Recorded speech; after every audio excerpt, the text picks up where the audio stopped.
ಚಿಕ್ಕಬಳ್ಳಾಪುರ ತಾಲೂಕಿನ ಕನಜೇನಹಳ್ಳಿಯಲ್ಲಿ ಇಂದು ಕಾಲುಬಾಯಿ ರೋಗದ ಲಸಿಕಾ ಅಭಿಯಾನಕ್ಕೆ ಪಶುಪಾಲನಾ ಇಲಾಖೆ ಅಧಿಕಾರಿಗಳು ಮತ್ತು ಚಿಮುಲ್ ನಿರ್ದೇಶಕ ಕೆವಿ ನಾಗರಾಜ್ ಚಾಲನೆ ನೀಡಿದರು.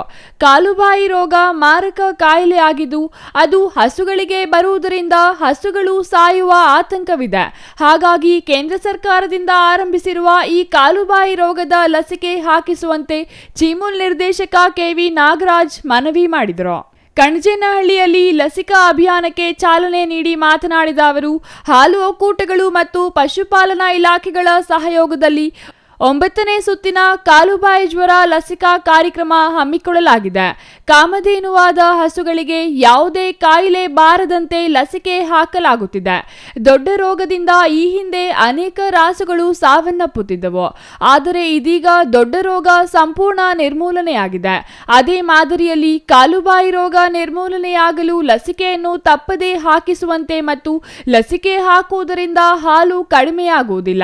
ಹೈನು ರೈತರು ಲಸಿಕೆ ಹಾಕಿಸಲು ಹೆಚ್ಚು ಆಸಕ್ತಿ ತೋರಬೇಕೆಂದು ಮನವಿ ಮಾಡಿದರು. ನಮ್ಮ ತಿಪ್ಪೇನಹಳ್ಳಿ ಕಾಮಧೇನು ಇದ್ದಂಗೆ ಆ ಕಾಮಧೇನುವಿಗೆ ಯಾವುದೇ ರೀತಿಯ ರೋಗ ರುಜಿನ ಬಾರ್ದಂಗೆ ಇವತ್ತು ಒಕ್ಕೂಟ ಮತ್ತು ಸಹಕಾರಿ ಇಲಾಖೆ ನಮ್ಮ ವೈದ್ಯಾಧಿಕಾರಿಗಳು ಈ ವ್ಯಾಕ್ಸಿನ್ ಅನ್ನ ಹಾಕ್ತಾ ಇದ್ದಾರೆ. ಇನ್ನು ಅನೇಕ ಕೆಲವು ರೋಗಗಳು ಬರ್ತದೆ, ದೊಡ್ಡ ರೋಗ ಅಂತ ಬರ್ತದೆ, ಅದಕ್ಕೂ ವ್ಯಾಕ್ಸಿನ್ ಇದೆಯಲ್ಲೇನಪ್ಪ? ಮುಕ್ತ ಆಗ್ಬಿಡ್ತಾ ನೋಡಿ. ಹಂಗೆ ಮೊದಲು ದೊಡ್ಡ ರೋಗ ಅಂತ ಬಂದ್ರೆ ಅದು ಬಬ್ಬೆಗಳು ಬಂದ್ಬಿಡೋದು, ಮೈಯೆಲ್ಲ ಬಬ್ಬೆಗಳು ಬಂದು ಸತ್ತೇ ಹೋಗ್ಬಿಡೋದು. ಇವತ್ತು ಅದು ವ್ಯಾಕ್ಸಿನ್ ಹಾಕಿ ಅದನ್ನ ನಿರ್ಮೂಲನೆ ಮಾಡಿದ್ದಾರೆ. ಅಂದ್ರೆ ಇವತ್ತು ದೊಡ್ಡ ರೋಗನೇ ಬರಲ್ಲ ಅಂತ ಇವತ್ತು ಡಾಕ್ಟರ್ಗಳು ಹೆಮ್ಮೆಯಿಂದ ಹೇಳ್ತಾ ಇದಾರೆ. ನನಗೂ ತುಂಬಾ ಸಂತೋಷ ಆಗಿದೆ.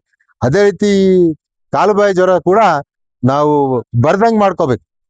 ಪ್ರತಿ ರೈತರಿಗೂ ಕೂಡ ಇದು ತಲೆಯಲ್ಲಿ ಇರಬೇಕು. ಈ ಕಾಲುಬಾಯಿ ಜ್ವರ ಬರದೇ ರೀತಿಯಲ್ಲಿ ನಾವು ಮಾಡ್ಕೊಂಡ್ರೆ ಮುಂದಿನ ದಿನಗಳಲ್ಲಿ ನಮಗೆ ಅನುಕೂಲ. ಹಾಲು ಕಡಿಮೆ ಆಗಲ್ಲ. ಆಮೇಲೆ ನಾವು ಏನು ವ್ಯಾಕ್ಸಿನ್ ಮಾಡಿಸಿದ ಹಸುಗಳನ್ನ ಗರ್ಭ ಧರಿಸಿದ್ರು ಕೂಡ ಅದು ಕೂಡ ಏನೂ ಆಗೋದಿಲ್ಲ. ಅದನ್ನ ತಾವು ತಿಳ್ಕೊಂಡು ಮುಂದಿನ ದಿನಗಳಲ್ಲಿ ಇದಕ್ಕೆ ಹೆಚ್ಚಿನ ಪ್ರೋತ್ಸಾಹವನ್ನ ತಾವು ಕೊಡಬೇಕು ಅಂತ ಹೇಳಿ ಸಂದರ್ಭದಲ್ಲಿ ಹೇಳಿ.